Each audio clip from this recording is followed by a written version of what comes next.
Atiendo, boludo. ¡Qué pitufo este!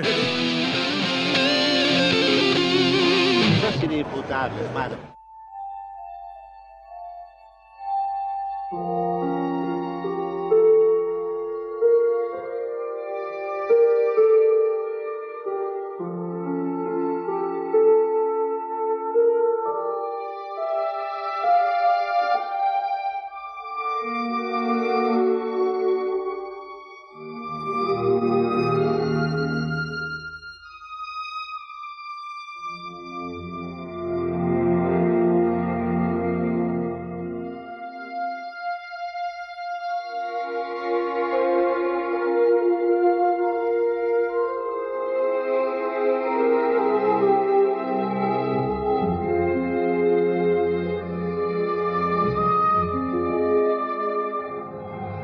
Yo fui nacido en cautiverio, fui nacido en este campo del horror, de sangre, de tortura, de gritos. Mi vieja estaba de 6 meses cuando la desaparecieron. Me tuvo a mí, cuando me tuvo a mí fue un alivio y después de hacerme la marca en la oreja fue otro alivio más. Porque ella pensaba que bueno, ella no podía volver, pero sabía que su sangre iba a volver con su familia, iba a continuar su misma lucha, su misma pelea.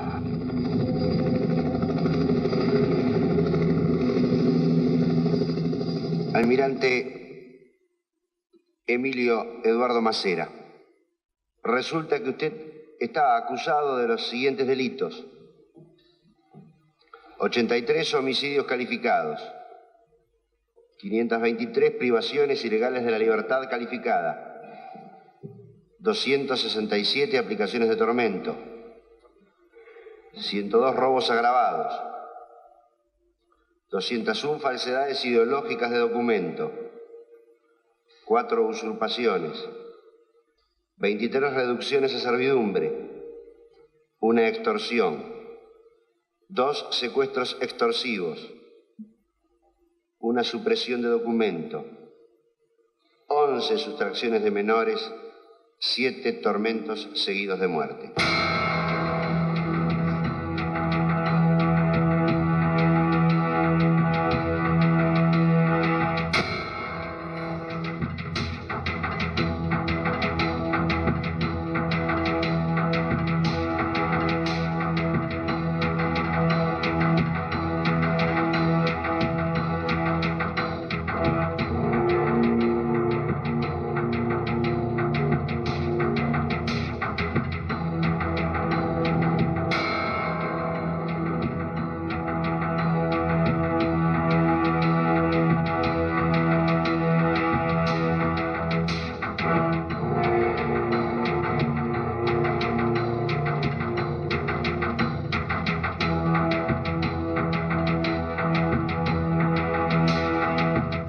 Uno de los campos de detención clandestina de la dictadura tuvo sus rasgos específicos, pero la ESMA constituye un símbolo del horror argentino. Este edificio y sus personajes más siniestros ocupan aún hoy la primera plana de los diarios. España, Italia, Francia, Suecia y Alemania reclaman todavía su derecho a juzgar a los responsables de la ESMA. Allí, miles de hombres y mujeres, como los padres de Emiliano Gueravillo, fueron sometidos a tratos inhumanos y luego asesinados. Esas ventanitas que están atrás nuestro es presumiblemente donde vos naciste, Emiliano. Sí, en Capuchita, sí. Se llamaba Capuchita. Traían a las embarazadas de aeronáutica, de algunos ejércitos, las traían ahí de Mar del Plata. Yo alcanzo a ver las características del lugar. Veo que hay vigas de metal. Veo que hay camarotes. Yo me enteré que se llamaban camarotes, eran como compartimientos de madera donde dormían los detenidos.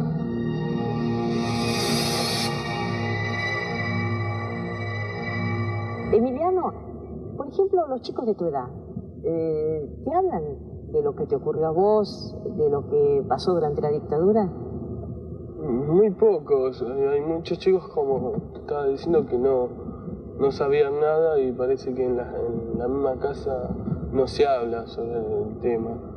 Y son casi muy pocos. Y lo que me preguntan en sí es cómo fui recuperado. De los campos no sé nada. Mucho del colegio no enseñan. Se secuestraba gente sin saber realmente qué es lo que pasaba. Estábamos convencidos que estábamos defendiendo a la nación. Los tipos están libres y a nadie le importa nada. No estoy muy informado. Es una cifra que son 30.000. Nuestros compatriotas no solo nos apoyaban, más aún nos incitaban a vencer porque ese era el triunfo de todos. Sé que hubo muchos campos de detención. Conozco lo que pasó en la ESMA. Acá se conoce la ESMA y nada más. Pero estamos aquí porque ganamos la guerra de las armas y porque perdimos la guerra psicológica. Había un campo de concentración y te torturaban ahí. O por lo menos es lo que niegan. Y si lo niegan es porque había. No, el indulto fue una cosa personal para determinadas personas, no ha sido una amnistía. Las amnistías y los indultos dejaron en libertad a los militares, pero el secuestro de chicos es el único delito que puede devolverlos a prisión. La mayoría de los bebés nacidos en la ESMA no han sido recuperados. Se han transformado en los únicos desaparecidos que siguen con vida. Emiliano tuvo un destino diferente. Fue abandonado en la puerta de la casa cuna, convirtiéndose en el único bebé recuperado de la ESMA. Acá me dejaron. ¿Acá te dejaron? Sí, acá me dejaron. ¿Cómo fue exactamente? ¿Cómo te contaron, digamos? Bueno, a mí a los 4 meses me entregan en un Moisés, con un papel diciendo nombre completo. El día que nací, que fue un parto normal también, y bueno, ahí me entregan a mis abuelos paternos. El primer chico recuperado en el ESMA nació 11 de agosto del 77. Ahí tenían a mi nuera y a mi hijo. Y ahí, hasta ahora, no aparecieron más, no supe más de ellos. ¿Te gustaría conocer a la persona que por el motivo que fuere te dejó acá? Sí, me gustaría saber por qué me dejaron a mí ser bueno. Sí, sería muy bueno conocerla, que me dé una explicación también.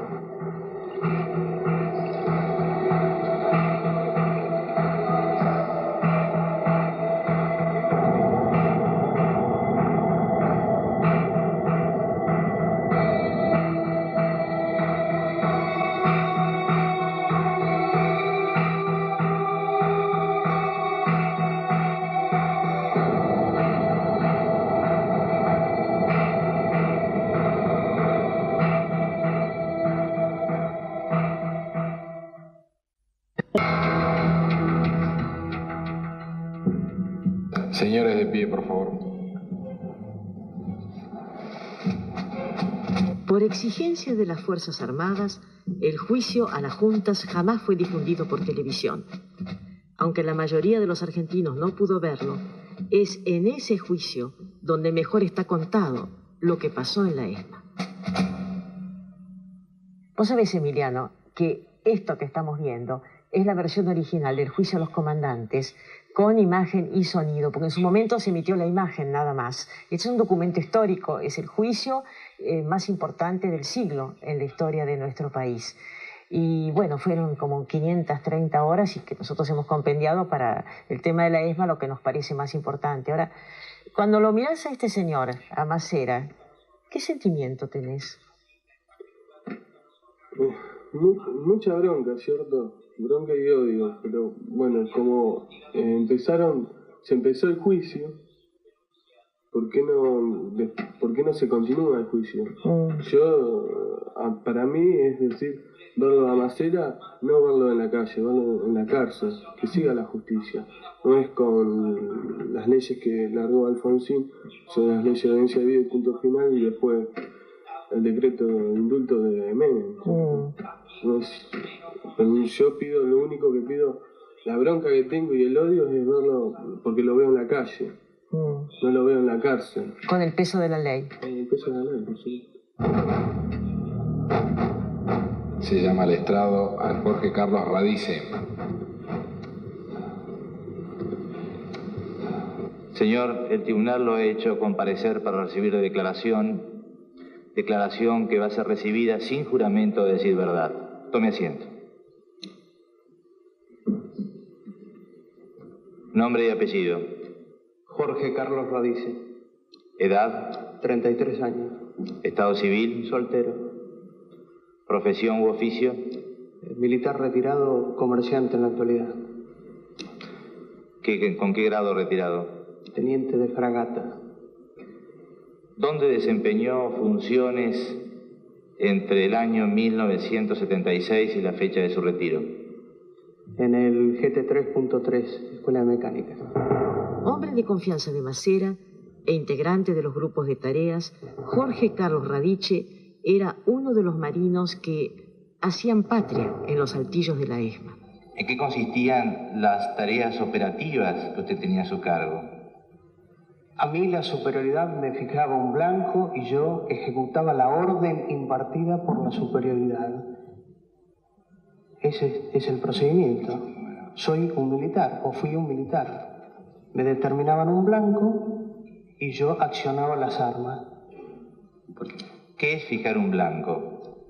Determinarme un blanco, sí. De un ejemplo práctico y concreto. Sí, a su frente hay una ventana, bata esa ventana con fuego. Tiraba la ventana. ¿Cuál es el ejemplo concreto de blancos en estos operativos de lucha contra la subversión? Ese que di, por ejemplo, una ventana. ¿Usted participaba en operativos de detención de personas? Negativo, yo accionaba las armas, no detenía. ¿Usted accionaba? Las armas. ¿Qué es accionar las armas? Apretar el gatillo. ¿Participó usted en numerosos enfrentamientos? Así es. ¿Recuerda algunos? No recuerdo con precisión. Silencio a la sala. ¿La Fiscalía si hace alguna pregunta? Señor Presidente, se le pregunta a la persona que declara si alguna vez le fijaron como blanco a un ser humano. Puede contestar. No recuerdo. Silencio a la sala. Se advierte a la sala que la próxima alteración del orden será desalojada. Puede retirarse. Muchas gracias. Se llama al estrado al señor Jorge Félix Roberto Bucico. ¿Jura usted decir verdad en todo cuanto supiere y fuere preguntado? Sí, juro. Tome asiento. ¿Su nombre y apellido? Jorge Félix Roberto Bucico. ¿Profesión? Oficial de Marina retirado. ¿Grado? Capitán de fragata. Capitán Bucico, explique al tribunal dónde cumplía funciones en el año 1976. En el año 1976 yo prestaba servicios en la Escuela de Mecánica de la Armada. ¿Estuvo en la escuela durante la época en que se llevaban a cabo operativos antisubversivos? Sí, durante el año 1976 y ese primer mes de 1977. ¿Qué conocimiento tuvo al respecto? Acerca de modo de operar, cómo se encaraba la tarea, etcétera. Bueno, mi conocimiento fue como secuencial, porque nadie me dijo inicialmente cuál iba a ser la metodología empleada. Y a partir de ese momento es como que empecé a advertir que la metodología que se utilizaba se caracterizaba en principio por un accionar encubierto, con utilización de alias, nombres falsos, en horas nocturnas, con un ocultamiento de todo lo que se hacía. En esa oportunidad le manifesté al capitán Chamorro que yo no estaba muy de acuerdo con esa metodología, además no veía ventajas en ella. ¿Qué función tenía el capitán Chamorro? Director de la Escuela Mecánica en ese momento. Fue muy rara la oportunidad en que yo estuviera de guardia y no hubiera salidas nocturnas. Se daban prácticamente todas las noches. En varias oportunidades vi personalmente a las columnas desplazarse. Y en algunas oportunidades, cuando regresaban, vi la existencia de personal encapuchado dentro de los autos. Que a todas luces era personal capturado. Eran conducidos a la casa de oficiales y yo nunca vi salir uno. ¿Nunca vio? Salir uno, vi entrarlos, pero no los vi salir.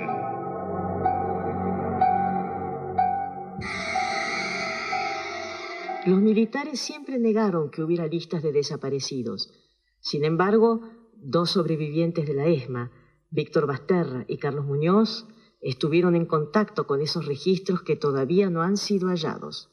Señor fiscal, señor presidente, para que diga si sabe que en la Escuela de Mecánica se hicieran tareas de microfilmado y en su caso, ¿qué era lo que se microfilmaba? Puede responder. Ahí había toda una maquinaria bastante sofisticada de microfilmación. Yo personalmente a quien lo vi manejarla fue al teniente Cavallo. ¿En dónde funcionaba? Estaba en el sector 4. Se microfilmaban todos los casos de la gente detenida. O sea, cada detenido que llegaba a la ESMA se le abría una carpeta con el número de caso.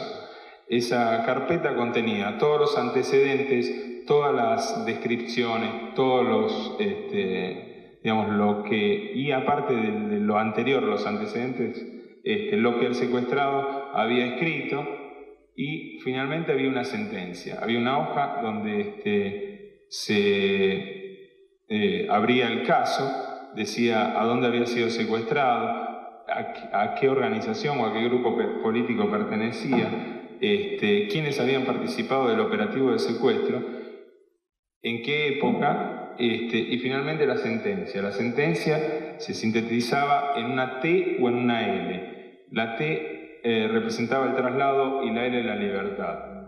Pero no solo existieron listas de los desaparecidos, también se les tomaron fotos. Fotos como estas, que Basterra logró sacar de la ESMA. Estas fotografías corresponden a una chica llamada Nora, Elsa Martínez y Enrique Ardetti. Cookie y Antiojito son de apellido Barros. Graciela Alberti y esto es Lepíscopo, Pablo Lepíscopo. El de abajo es Juan Carlos Chiaravalle. Pude ver la dimensión de la matanza que había ahí dentro de la ESMA, porque había aproximadamente 5.000 casos y las L que representaban la libertad eran realmente muy, muy pocas. Almirante Emilio Eduardo Macera, si tiene usted algo que agregar en su descargo o ampliar su defensa, el tribunal le otorga la oportunidad para hacerlo. Sí, señor presidente.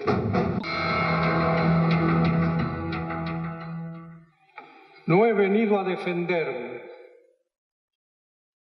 Nadie tiene que defenderse por haber ganado una guerra justa. Y la guerra contra el terrorismo subversivo fue una guerra justa. Con postulados falsos se pretendió justificar la represión clandestina. Uno de esos postulados decía que todos los detenidos son subversivos. Mario César Villani, licenciado en Física, ex secretario académico de la Facultad de Ciencias Exactas de la Universidad de La Plata, deambuló por 5 centros clandestinos de detención. De Quilmes nos fue a buscar el primer cuerpo porque descubrió dónde estábamos. Y nos llevan a la ESMA porque no tenían dónde ponernos, porque el Olimpo había sido vaciado. Entonces es como si inicialmente la ESMA hubiera prestado el lugar para que el primer cuerpo pusiera ese resto de detenidos que venían de Quilmes. O sea que en realidad fuimos secuestrados por segunda vez, estando secuestrados. y bajo las botas de los marinos cayeron entonces guerrilleros urbanos, sindicalistas, padres que se interesaban por la suerte de sus hijos, catequistas, inocentes de barba o pelo largo, gente cuyo único delito fue la lealtad a un amigo bajo sospecha. Yo le dije, mire señor, yo no quiero que usted me diga nada. Su hija era así, así, así, así. Sí. Es su hija. Yo fui aprendiendo un nuevo oficio, el oficio de buscar a mi hija, que tuve que empezar a aprender a los 57 años. Todas las cosas me orientaban a la Escuela de Mecánica de la Armada. Era una chica muy joven, muy bonita, que recuerdo especialmente porque me contó una vez que la vi en el baño que había sido detenida en un colectivo. Había 3 camionetas de las Fuerzas Armadas, de la Escuela de la Mecánica Armada, y a mí me ponen un FAL acá atrás. Y dice a la comisaría 49. Seguí esa camioneta. Muy bien, cuando ingresó a la comisaría, ¿le pidieron documentos y lo anotaron en un libro? Nada. En una oficina, 3, 4 señores me hacen preguntas. Si yo qué idea política tenía, si sabía de dónde subía una chica. Le digo, ¿qué chica, señor? Me dice, la que nosotros bajamos primero del colectivo. Digo, sí, señores, yo la veo que sube en la estación Chacarita y baja en Concreto Bernardi y 3 de febrero. ¿Y usted cómo sabe? Digo, pues como buen colectivero, es una chica atractiva, la miré continuamente. Bueno, cuando yo salgo a las 6 de la mañana, me dicen, vení acá vos, vas a tener que llevar uno por uno hasta la casa. ¿Esto ocurrió con la totalidad de los pasajeros que habían ingresado a la seccional o algún con pasajero? Con la totalidad menos de una persona. ¿Quién era la persona que no llevó? ¿Se le da nombre y apellido? Si la puede individualizar con nombre y apellido, ¿cómo no? Inés Ollero.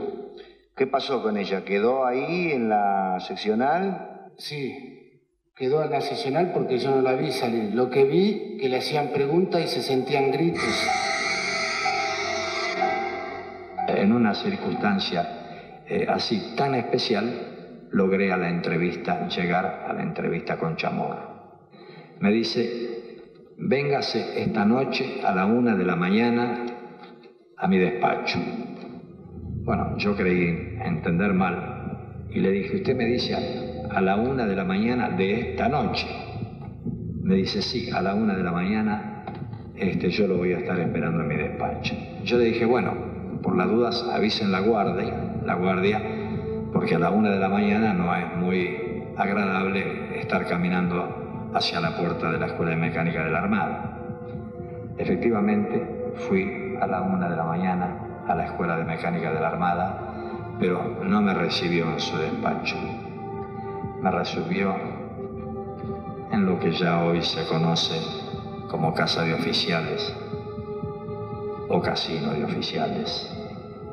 Le aclaro que yo de entrada le hablé con toda claridad del tema, que yo entendía que él tenía a mi hija, que él me iba a tener que perdonar. Él como funcionario público podía mentir, pero yo como padre que tiene en juego la vida de su hija, en una situación tan penosa, le iba a decir la verdad con todas las letras. Y así fue que le dije que él tenía a mi hija o sabía a dónde estaba mi hija. Y cuando se disculpó por la hora, le dije que no se disculpara. Yo le agradecí a él que me haya dado la oportunidad de estar con él. Y porque para mí el momento más lindo del día era cuando estaba con él. Y me dice, ¿por qué me lo dice? Es muy fácil, porque estando con usted me encuentro más cerca de su hija, de mi hija. Esa chica estuvo muy poco tiempo y fue trasladada, realmente no sé cómo.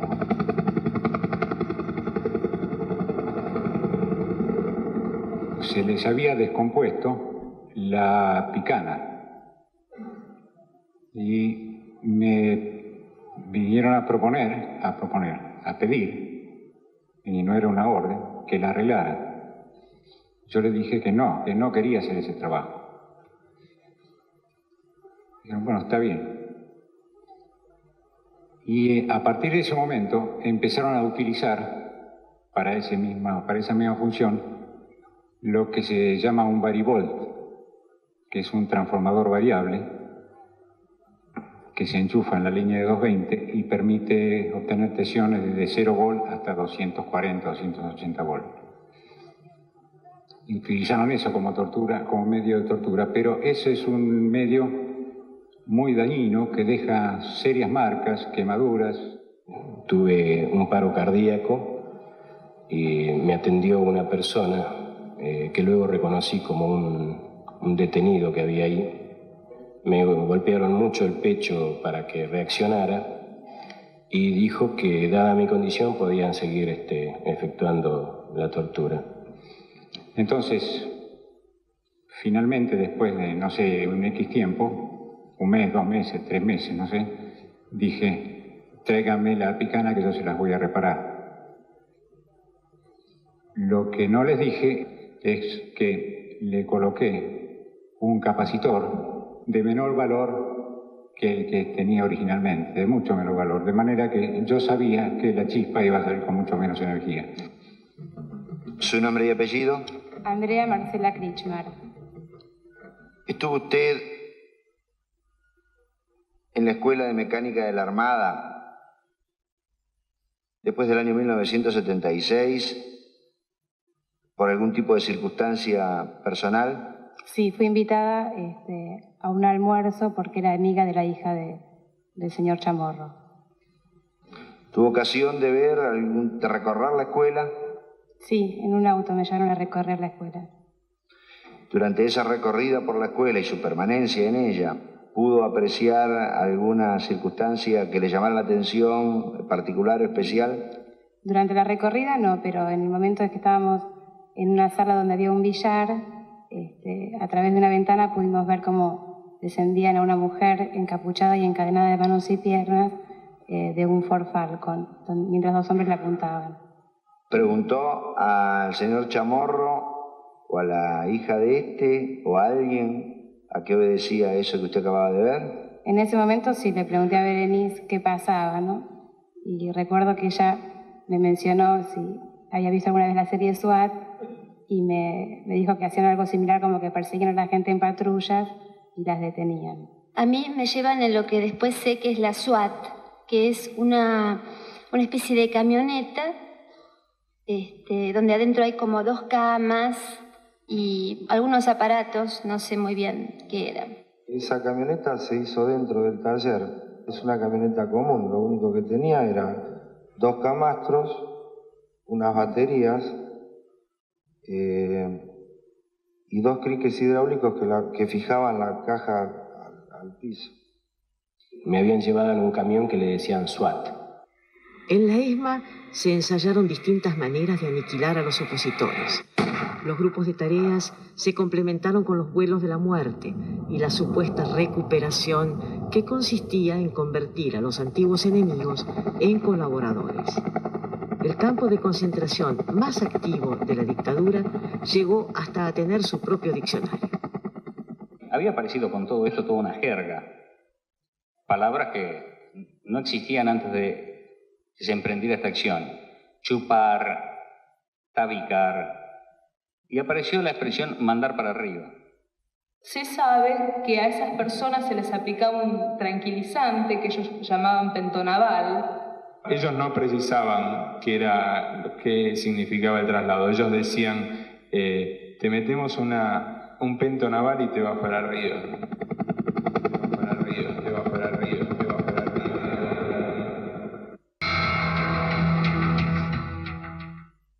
¿Es una acción de guerra ocupar las casas y mantener a los parientes de los buscados como rehenes? ¿Son objetivos militares los niños recién nacidos? ¿Puede equipararse el saqueo de la guardia de una casa con la incautación del parque de artillería del enemigo? Vuelvo a repetir algo que ya tuve oportunidad de decir. Me robaron todo, desde el calzón de mi señora hasta el magiclic de la cocina, relató el testigo Hugo Pascual Luciani. Esos no fueron episodios no queridos pero inevitables. Fueron actos criminales comunes que nada tienen que ver con la guerra. Me siento responsable, pero no me siento culpable. Sencillamente porque no soy culpable. En la ESMA nadie sabía por qué moría o por qué salvaba su vida. Algunos sobrevivieron al horror porque el almirante Emilio Eduardo Macera quería utilizarlos para su propio proyecto político.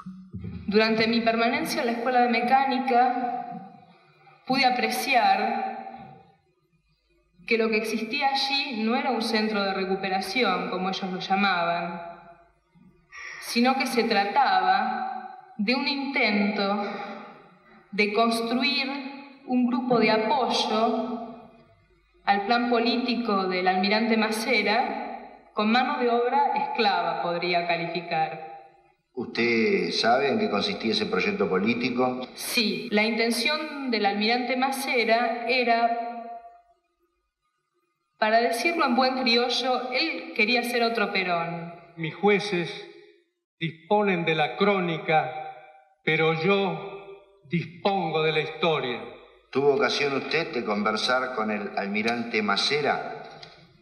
Tuve oportunidad de escucharlo hablar, sino de conversar, en esa ocasión que le relato, en que con motivo de su retiro vino a despedirse de la Escuela de Mecánica de la Armada, del personal de la Escuela de Mecánica de la Armada, y en medio de una situación que podría calificar de delirante, el almirante Macera nos decía a los secuestrados: el hecho de que estemos en bandos diferentes es solamente una circunstancia pasajera. Yo espero poder encontrar los cafés de por medio en una mesa en el futuro. Porque no hay odios en mi corazón.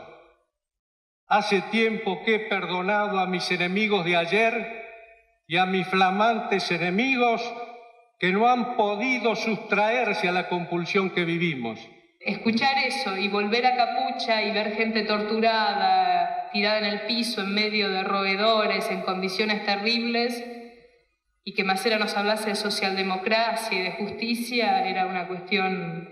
El sector donde se llevaba a cabo la tortura era en un lugar llamado Huevera, que quedaba en el sótano, en el lugar que denominé 4. Huevera, se llamaba así porque era una habitación que estaba, para mejorar sus propiedades acústicas, estaba forrada con esas envases para huevos, que son de cartón, en todas las paredes, y ponían la radio a muy alto volumen.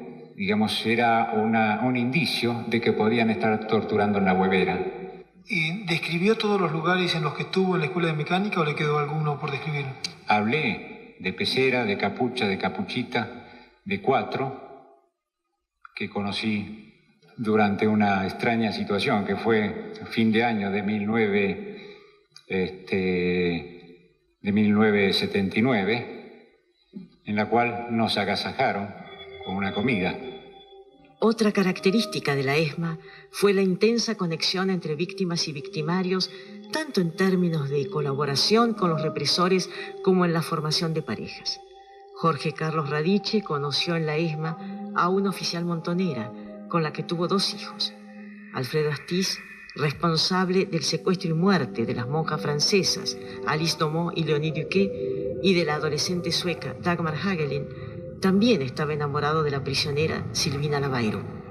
Tengo una charla con otra detenida, la negra Bazán, a la cual le decían la sargento Coca o Coca, que era, después supe, la amante del contraalmirante Chamorro. Por la confianza con la cual los oficiales se movían con ella, era casi, o sea, incluso yo pensé al principio que era un oficial más del grupo de tareas. Después me enteré que era una detenida, o había sido una detenida, y me decían: ojo, no te metas con la mina del Delfín. El Delfín era Chamorro.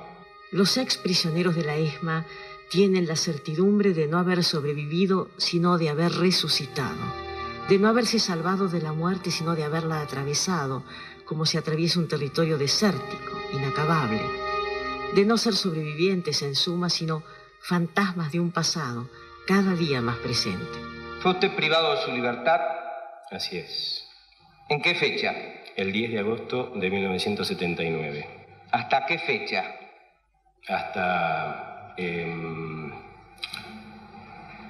agosto del 84. Y quiero hacer una salvedad, si me permiten. Yo me consideré privado de mi libertad hasta esa fecha, porque hasta esa fecha yo recibí visitas y amenazas de quienes habían sido mis captores. El capitán Acosta decía, esta es una guerra justa, Jesucito está de nuestro lado, ustedes tienen que colaborar, ese tipo de cosas. La guerra, señores jueces, es algo ya de por sí lo suficientemente horroroso como para admitir el calificativo de sucia por añadidura. Esto es un eufemismo para tratar de encubrir actividades propias de pandilleros antes que de soldados.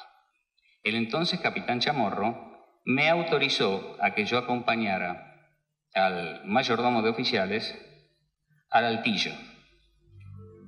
Bueno, ante mi sorpresa, ese altillo estaba repleto de muebles y enseres personales de corte netamente civil, que, bueno, yo interpreté que eran fruto también de la lucha contra la subversión.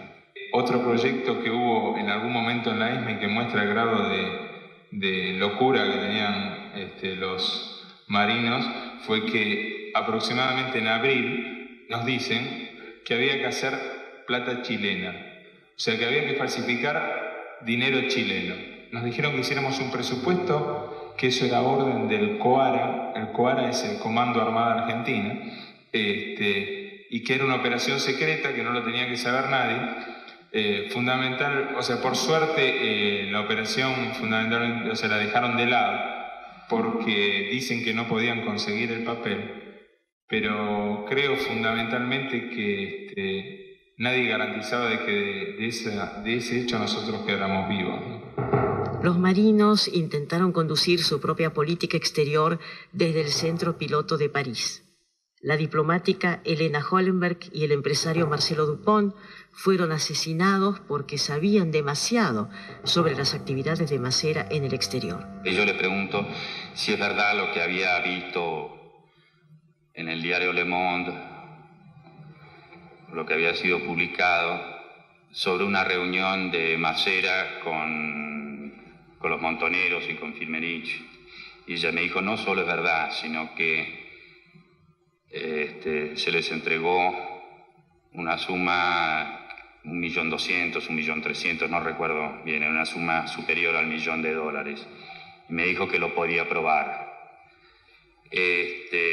Cuando me dijo así, evidentemente estaba bastante exaltado Elena. Yo le dije, por favor, Elena, no hables más, vos venís de afuera. En este país están sucediendo cosas muy raras, hay gente que desaparece. Acá estamos viviendo un clima que me parece que no te das cuenta, por mucho menos, o sea, mucha gente desaparecida, no se sabe, no se da explicaciones, no salen los diarios, pero es muy grave lo que está pasando. Los vuelos de la muerte denunciados hace 3 años por el capitán Adolfo Silingo ya habían sido revelados en el juicio a las juntas. Se estima que este fue el destino de la diplomática Elena Hollenberg y de las monjas francesas Alice Dumont y Léonie Duquet. El entonces exteniente Radici, cuando se menciona el caso Hollenberg, dice, pobre Lenita, le pasó lo mismo que a las monjitas voladoras.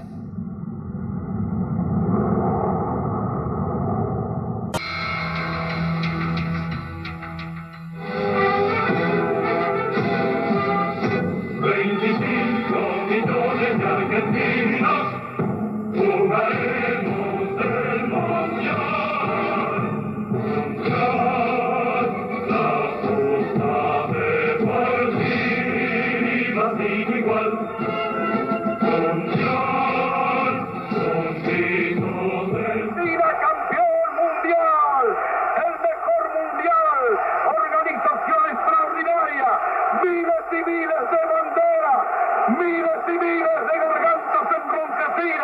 25 millones de argentinos que tienen un solo color, el celeste y blanco. El fútbol ha hecho el milagro del país, de este país maravilloso que nos siguen atacando aquellos que no los conocen. ¿Por qué esas acciones tuvieron la aprobación tácita o explícita de tanta gente? ¿Hasta qué punto los argentinos hicieron suya la ideología del autoritarismo y del terrorismo de Estado? Pero mientras sea desaparecido, no puede tener ningún tratamiento especial. Es una incógnita, es un desaparecido. No tiene entidad, no está. Ni muerto ni vivo, está desaparecido. Lo cierto es que la indiferencia o la colaboración fueron posibles porque diversos sectores de la sociedad civil compartían ciertas ideas, ciertos sentimientos y ciertos procederes de los militares. La combinación de clandestinidad y de mentira produjo efectos que aún hoy trastornan la sociedad argentina. Miente. Hace 2 años que estamos así. Mi hija estaba embarazada de 5 meses cuando se la llevaron. Mi nieto tiene que haber nacido en agosto del año pasado. Hasta ahora no he podido saber nada de él. Nosotros solamente queremos saber dónde están nuestros hijos, vivos o muertos. Yo me siento cómplice de todo eso. ¿Por qué entiende usted sentirse cómplice de todo eso? Yo creo que de alguna manera yo colaboré, tal vez desde la pasividad, por ejemplo, con mi silencio. Yo sé que no tuve el valor necesario para hacer denuncias. El 100% de la escuela, me atrevo a decir, conocía lo que pasaba dentro de la escuela, que había detenidos. Mi futuro es una celda. Lo fue desde antes de que empezara este fantástico juicio. Y allí transcurrirá seguramente mi vida biológica.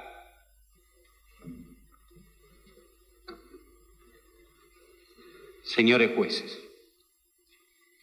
este proceso ha significado, para quienes hemos tenido el doloroso privilegio de conocerlo íntimamente, una suerte de descenso a zonas tenebrosas del alma humana, donde la miseria, la abyección y el horror registran profundidades difíciles de imaginar antes y de comprender después. Me limitaré a fundamentar brevemente la humana conveniencia y necesidad del castigo. Ahora que el pueblo argentino ha recuperado el gobierno y control de sus instituciones, yo asumo la responsabilidad de declarar en su nombre que el sadismo no es una ideología política ni una estrategia bélica, sino una perversión moral. No son las Fuerzas Armadas las que están en el banquillo de los acusados, sino personas concretas y determinadas a las que se le endilgan delitos concretos y determinados. Los argentinos hemos tratado de obtener la paz fundándole en el olvido y fracasamos. Ya hemos hablado de pasadas y frustradas amnistías. Hemos tratado de buscar la paz por vía de la violencia y el exterminio del adversario y fracasamos. Me remito al periodo que acabamos de describir. A partir de este juicio y de la condena que propugno, nos cabe la responsabilidad de fundar una paz basada no en el olvido, sino en la memoria, no en la violencia, sino en la justicia. Esta es nuestra oportunidad y quizá sea la última.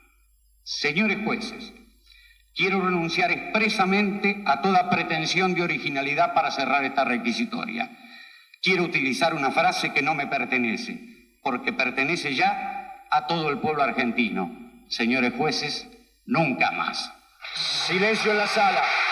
Silencio. Se dispone personal policial, desaloje la sala. Desaloje la sala, personal policial. Se dispone un orden intermedio. Señores de pie, por favor, silencio en la sala.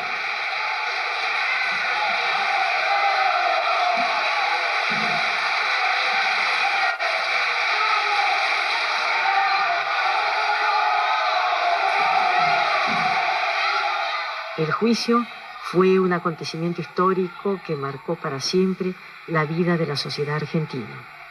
El 8 de diciembre de 1985 se conoció la sentencia, que fue transmitida en directo, sí, pero solo por radio.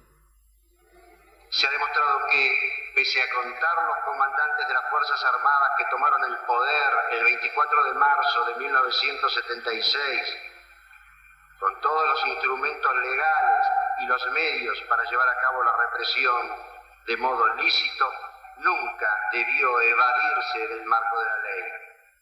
Mucho más, cuando las Fuerzas Armadas contaban con instrumentos legales vigentes desde antes del derrocamiento del gobierno constitucional. Podían declarar zonas de emergencia, dictar bandos, efectuar juicios sumarios y aún aplicar la pena de muerte. Se ha comprobado por declaraciones de los más altos jefes militares que participaron en las operaciones antisubversivas que las órdenes fueron verbales, que los operativos y las detenciones eran encubiertos, que las demás fuerzas legales no debían interferirlos, que las personas aprehendidas no eran puestas a disposición de la justicia civil y militar, salvo en contados casos, que no se debía dar información sobre las detenciones, ni siquiera a los jueces, y que los apresados permanecían en lugares de detención ubicados en unidades militares o que dependían de ellas. Es por todo ello que el tribunal, por unanimidad, falla, condenando al teniente general Jorge Rafael Videla a la pena de reclusión perpetua, inhabilitación absoluta perpetua, accesorias legales, artículo 12 del Código Penal, accesoria de destitución, artículo 538 del Código de Justicia Militar, y pago de las costas, artículo 29, inciso 3 del Código Penal, condenando al almirante Emilio Eduardo Macera a la pena de prisión perpetua, inhabilitación absoluta perpetua, accesorias legales, artículo 12 del Código Penal, accesoria de destitución, artículo 538 del Código de Justicia Militar, y pago de las costas, artículo 29, inciso 3 del Código Penal. Condenando